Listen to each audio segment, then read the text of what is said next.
Well, So meteorologist Colleen Campbell is here, and Colleen, you know, we've had some really unfortunate developments. So we've got to keep our eyes on everything that's happening and possibly impacting Jamaica. Yeah, it's a very serious message that we're trying to give to the Caribbean, Jamaica especially. Haiti and Dominican Republic have had days of rain and winds. Jamaica is actually just starting to see those outer bands of rain and winds. Conditions will get worse tonight leading into tomorrow, and then we are expecting a landfall by Tuesday. This is a serious message that we keep trying to deliver, that this will be likely the strongest storm in history for Jamaica to make landfall. As we check out the stats here, it has recently intensified to a Category 3, now a major hurricane with 115-mile-per-hour winds.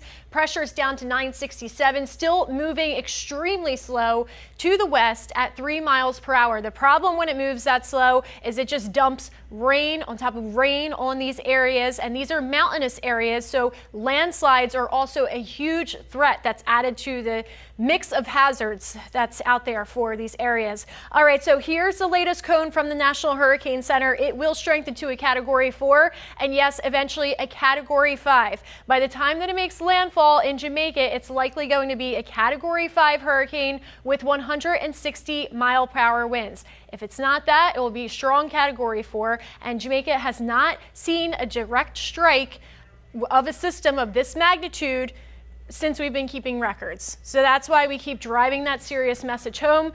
It will move over the country as we move into Tuesday, and then it will start to make a line for southeast Cuba. Southeast Cuba has been added to that hurricane watch. Beyond that, it will lose a little bit of its strength there because these are mountainous areas, both Jamaica and Cuba, and then it will make a run for the Bahamas after that. Likely a Category 3, but could be a little bit weaker depending how it interacts with those mountain chains. As we look at the history of storms that have made landfall in Jamaica, Hurricane Gilbert was the last recorded strongest system that actually made landfall close to Kingston back in 1988. That's about 37 years ago. At least 45 people died. There was about 700 million in damage.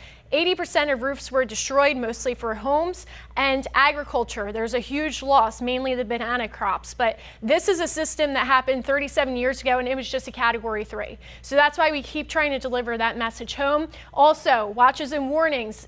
Jamaica is still under that hurricane warning, and then that hurricane watch is in effect for Cuba. For the headlines here, again, we are looking at Category 5 landfall projected for Jamaica Tuesday. Could be as early as Monday night, though, so keep that in mind. Life-threatening flash flooding is ongoing throughout the weekend into early next week, as well as landslides. And we also have to watch out for Cuba that has been added to that hurricane watch, more so for the timeline of Tuesday, Wednesday.